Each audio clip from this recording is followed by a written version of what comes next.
So can you just start us out by telling us what the heck a polarity is and maybe give us an example? I can.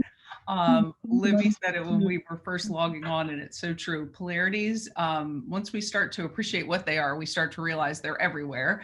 And I'll also say not everything is a polarity. So just watch out for that. Um, so the funny thing to me is like we experience these things called polarities every day in every facet of our lives. And many of us, including myself, when I first was introduced to this concept, had never even heard of the word.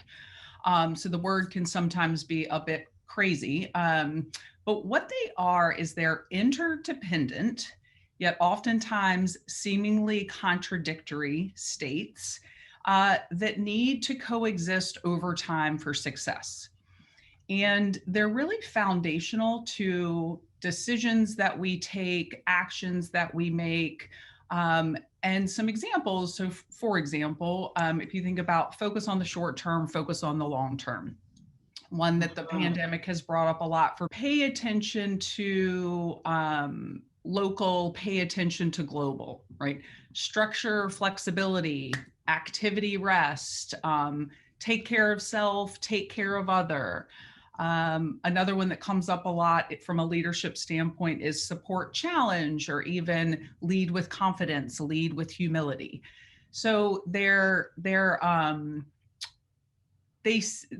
they feel like oftentimes tensions, and they show up within ourselves, they show up in relationship, they show up in teams, they show up in organizations, they show up in societies. So one of the interesting things about a polarity is it scales to really any level of the system.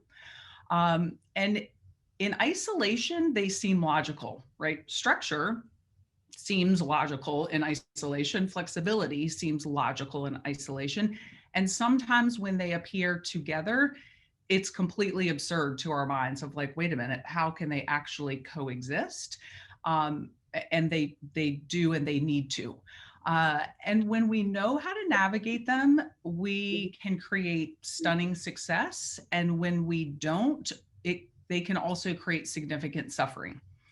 And one of the ways in which we have found that suffering occurs, and it's oftentimes super unconscious and really innocent, is we will mistake a polarity for a problem to solve.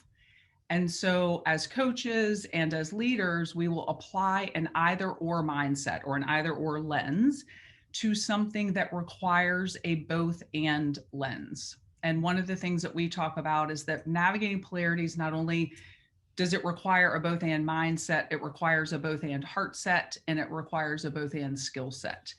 And that's really what we help leaders and coaches do, is learn how to adopt both a both and mindset and an either or mindset.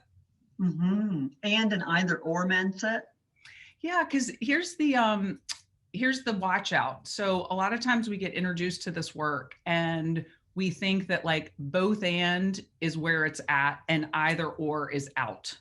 And we'll start to actually demonize either or. And the truth of the matter is either or and both and is a polarity in and of itself. Yeah, I So love it's kind of that. like boom.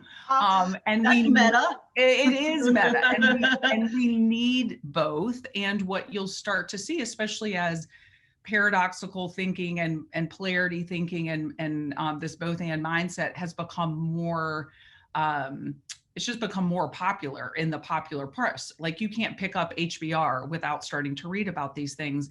And what I've noticed is as people are writing more and more about both and, people are also demonizing more and more either or. And the truth is we need, we have for sure over focused on either or, and we're getting a lot of the overuses of that. So of course the like natural tendency would be to swing the pendulum over to say, well, both and is the answer. Well, both and is only part of the answer. And so what we always talk about is that people need to supplement either or with both and in order to just succeed in today's context, because we need both.